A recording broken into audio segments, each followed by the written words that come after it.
أجرهم بداسي ناف بلش جنة خيكاري دو أجرهم بداسي وأنا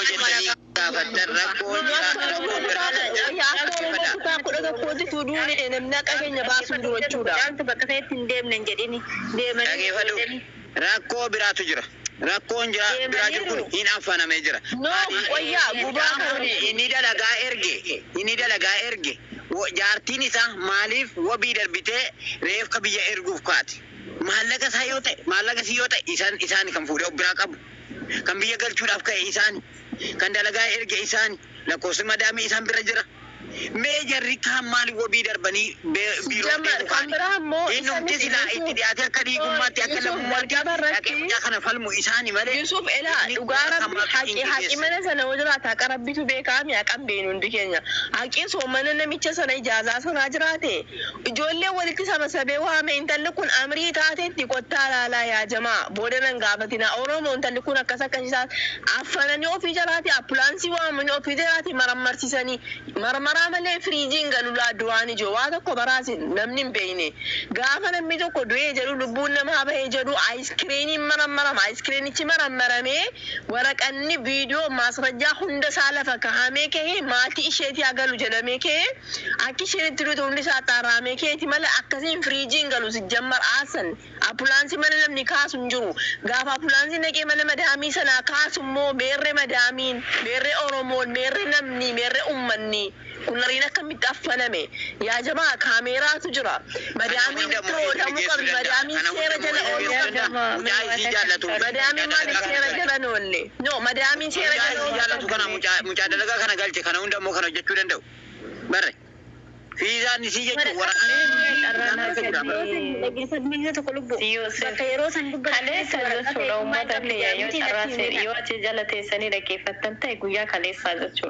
guyyaa kaleessaa gizee micayyooni wannaadhaa fuudhanii deemanii micayyoo falmattuu fi mucaan ingiliffaan deemu sun mana micayyoon reessaa jirtu san dhaqanii doktorri mana san keessa waan jedheen jala teessanii dhaggeeffatanii miti mana siifan keessatti maal jedheen micayyoon ulfa meeqaa jedheen ulfa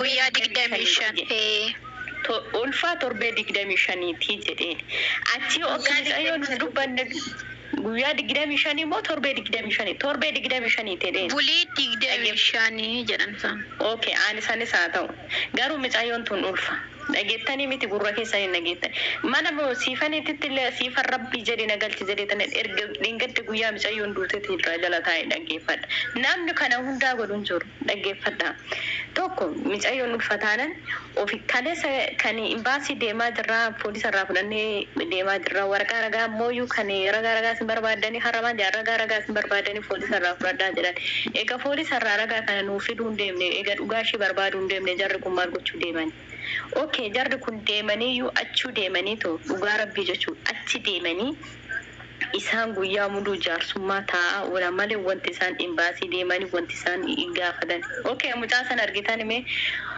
namni nama awwaaluu dhufe uffata aadaa uffatee dhufe nama awwaala moo gadda namaa taa'a moo inni kun gammachuu qaba moo sargiidhaaf dhufe moo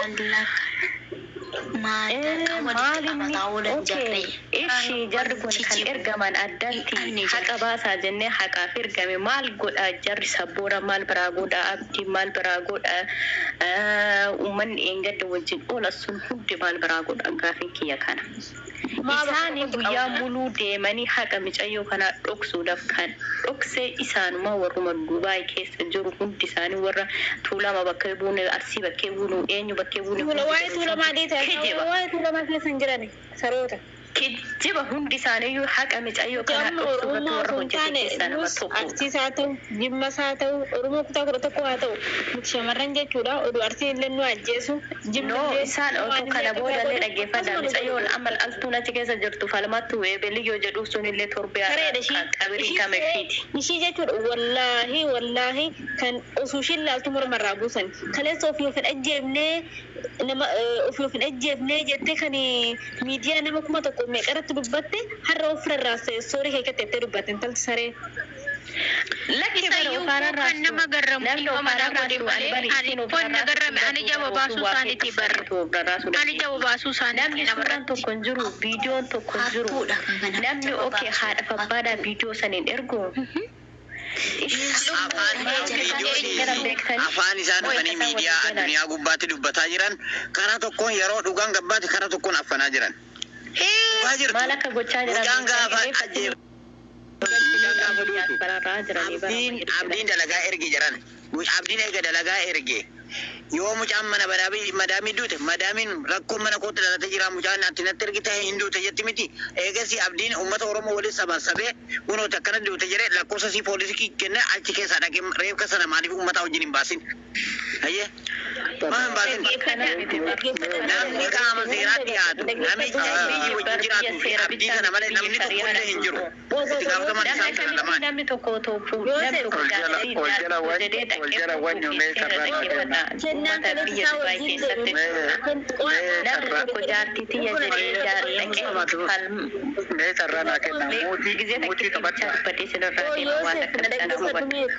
andaki kata kerja berbada jalan cara kena mewajib antakkan tidak baca berbada mana anda baca berbadu anda nama Dubai yang kesejarat kita kenal le sambil jati tanah lembe ugajer tu mau sini baca berbadu agar bina besar namni kita yo tanah bera deve ujolen tula balle nama kudasham makan isani sajalame uga kenal le polisi walin takkan ilal lamejir ujolen tula ma wali galat ujolen shawa shawa litalli haa ta'u kan fedhe haa ta'u akka kutaa Oromoo 11tti kan biyya galchuu danda'u reeffa kanatti illee abbaan kan argame ijoollee shawaati nama 15 irratti tarakkabamee jira.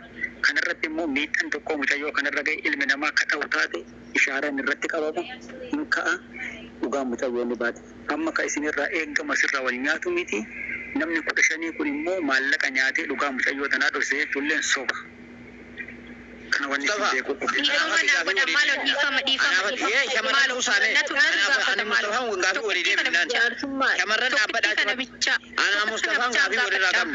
Namni kula shani yoo dhaqe namni shantamni yoo dhaqe reefka nama tokko achi keessa galchuu hin danda'u seeraan ala. Maaltu isaan geesse? Nama lamaan qabna nuti. Oromoon kutaa 11 itti baatee eenyu qabatuu qabdi. Abdii Boqqojjiitii fi namicha isii wajjin jiraatu Naasiriin sana qabatuu qabdi. Maaltu isaan geesse jara sanatu qaama seeraatti itti dhiyaate mana madaamii sana dhaqee baasuu qaba. Isaan eegasi yoo harki isaanii xurii ta'e madaamiin mana kootti hin duune isaan biratti dhattee duute yoo jettu madaamiin as nuuf deebiftu waa gaafii keenya yoo sanan ta'inoo yoo mana madaamii duute isaan sun dhaqanii achi dhiiga mucaa nuuf baasan isaan kana damaa mana wanni biraa tokko hin jirtu achi keessa qabaramtee jirti dhiigni mucaa maal odeessitan hattoota Dubaayii keessaa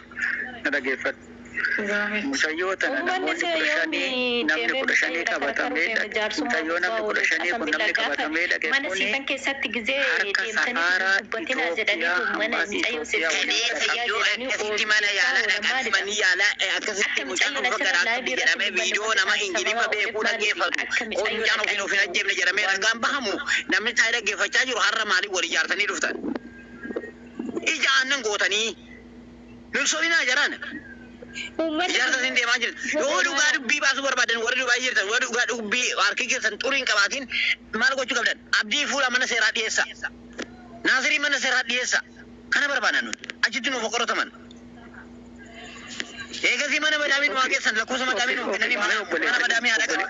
Huccuun isiin jawaadis wanti hundi achi jira. Madaamii yoo ajjeefte jiraat aanaat ajjeesaa jettu. Kana barbaanna yoo madaamiin hin ajjeesin madaamiin irti ragaa baati mana kootti hin duune kan jedhu kana dhugaan jirtu achi keessa dhoositanii jirtan achitti dhoositanii jirtan reefka mucaa namni bakkee dhadhatanii biiroo dhanne mana reefka dhanne maal jettanii dhuftanii dubbii nutti odeessina ijaaramtanii hin amannu Koi Mustafa obboleettiin asirratti baatee nutti dubbachaa turte inni jalqaba micoon akkuma duute uummata Oromoo kanarraan hin geenne osoo miidiyaa kanarraan hin geenne dhaggeeffatu bitee tokko laacharri dambiitti jechuudha. Abdiin keessan dawwalee fi obboleettiidhaani akkasin beeknaan hin jenne silkiin namaa hoo bilbilame silkii nama tokko akka maishawa dhagai akka hamma didichanii biiroo minaamin deemna jedhanii karaa kana sobanii deddeebi'aa jiran kana mana madaamiitii shaantaa fi eenyu namni ana jedhee dhaqee fuudhuun dhabamee taa'aa jira. Waan godhan isaan qaba. Warri abdii jaallatanii wajjin kana biyya galchuudha dura buutee firsosii eegattee jirti. Isaan ragaa ofitti baan kunooti. Dhaggeeffatu waliin haasaa jira. Yoo dhuguma abdiin harki isaa qulqulluu ta'e manni isaa qulqulluu ta'e wallaahi yoo inni dhuguma of amantummaa qabaate ta'e jechuudha sitti minaa. Namni kun jechuudha koottaa yaa Oromoo uummata shawaati soo ta'e filaayyuu ganda fo'aa jiran gatii ta'eef nu amanuu diddan gatii jedhanii fi koottaa inni mana seeratti dhiyaate micaan ani hiriyaa ishiiti jeesuu illee mana seeratti dhiyaata osoo nama qulqullummaa qabaatu ta'e ashaaraa ofii ilaalchisa tokko meessaniyyuu miidhagina shawaa bakkeessaniyyuu ga'e meedhiifa manarraa ta'e bakkeessanii ga'ini ofiisaayyuu deemee qulqulleeffamini dhiisime no kanaa miti bara keessaa bilbilee qootti bo'e waliin haasaa jiran obboleettii keessan bilbilee osoo sabni Oromoo kun hin dhaga'ini miceettiin kun saba qabdi fira qabdi nama qabdi osoo akkamitti zariin ishii hin dhaga'ini obboleettii keessan bilbilee kan nama tokko hin dhaga'in kiyya malee abdii hin beeku hin jeeniin qarshiin ishii gimmaayya na bira jira shaanxan ishii na bira jira reeffa ishii amma aadaa Addis Ababatti siifaffide kan jedhuuni inni tokkichisaa akkamitti reeffa galchuudhaaf jala muree akkuma ishiin duutan biyyatti bilbilee osoo nama haqa qabaatu ta'e akka ishiin duutan jechuudha yaa saba koo yaa Oromoo boru akka ittiin hin gaafatamne mucaan kun sababa kanaan duute kinoo ilaaladhaa wanta jiru dubbadhaa reeffa biyyatti galchina jedheetu Oromoo irratti dhufee dubbate jechuudha. Kanaafuu nuti jechuudha reeffa mucayyoo soo ta'e birrii walitti shawa naagaba dubbii takkatti si deebisa. Shawa dubbii takkatti si deebisa. Okay, gurbaan kun yoo rakkoo qabaate yoo gurbaan kun rakkoo qabaate ijoolleen namni 15 ijoolleen shawaa walii dhayitatuuni rakkoo isaa sana arguu hin dandeessu. kaleessa jechuudha ani amma guyyaa biraffaa dhaggeeffadhu amma guyyaa biraffaa inni dallee mana mubaarak keessan ture amma guyyaa biraffaa kanallee hin jira jedhe tokkoffaa kaleessa maal jedha sitti ni mala ragaan dubbii sobaa afaanuma irratti beekama mucayittiin dubartii akka ishiiti hoo jarri kunillee ni jarri dhiira kun garaa jabaate ishiin garaan jabaattu haqa nu baasti jennee wajjin argine ofii of dhajjeefnee jettee achirratti ragaa nu baate har'amoo ija bobaastee jara wajjin jaarsummaa taa'aa oolanii nama digdami akka nama haamtuu deemanii jira miti gitee jigii wal jaamatan jigii deemanii wayii akka ta'anii fartoo dhuganii wayii bakka tokkotti wal gaanii har'amoo dhufanii micoon ofirraa jedhanii ragaa sobaatiin dhiiga micayyoo dhuganii dhiiga micayyoo kan dhuge isaan Okay, meeshaa waan waan akkasii gaafadha biyya kanatti nama biyya kana keessatti ilmi namaa yoo nama dhahe yeruma san ka'a yoo mana yaalaadha kan jechuun qabama namni sun paaspoortii ishaaraa kennu. Mustafa ani gaafii sii qaba Mustafa shawaa nima dhaabbadhu Mustafa kadhaan gaafii qaba dhibbumaa dhibbattuu Mustafaan gaafii sii qaba daandii nama itti deemamee jarri dhiiga sii mucaa ittiin barbaadan kun daandii sirriiti moo daandii sirrii miti? Wanni kun bara seera harka jira seerri gumbaraa godhu malee mana yaalatii namni seerri akkana jettu tokkollee hin jirtu daandii sirriin akkamitti dhiigni mucaa kun barbaadamuu qaba abdiidha kan dalagaa erge namichi si jaallatu moo mana abdii kaawwate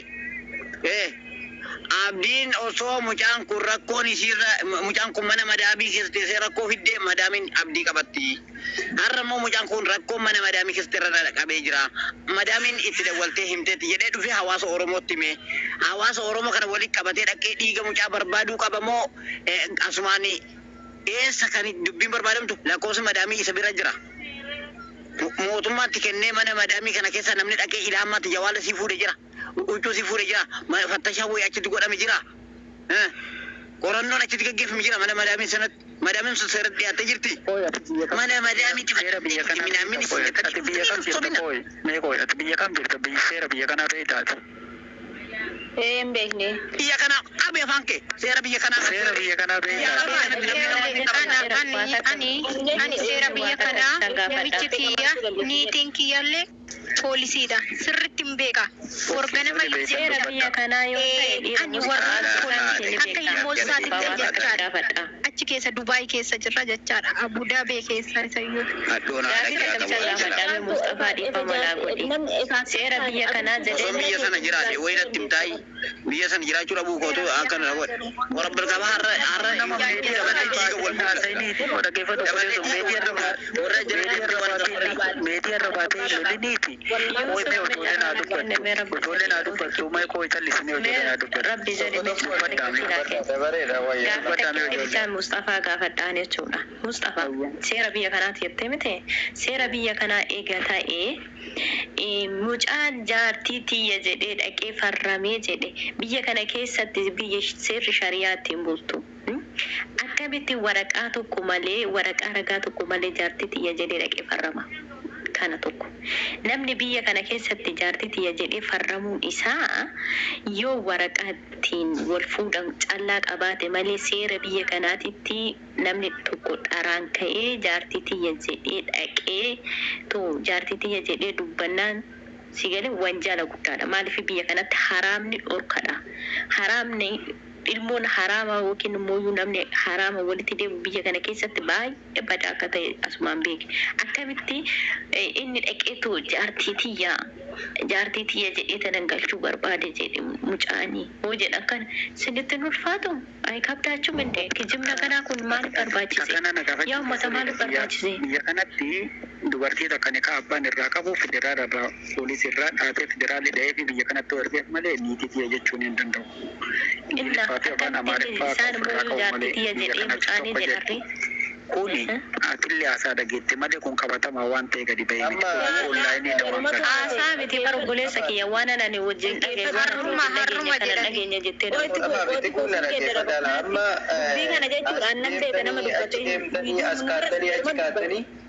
Normally wanti kuni amma ani na gaafina namu sin gaafadhan keessattuu waan ijoollee shawwa waan gaafina.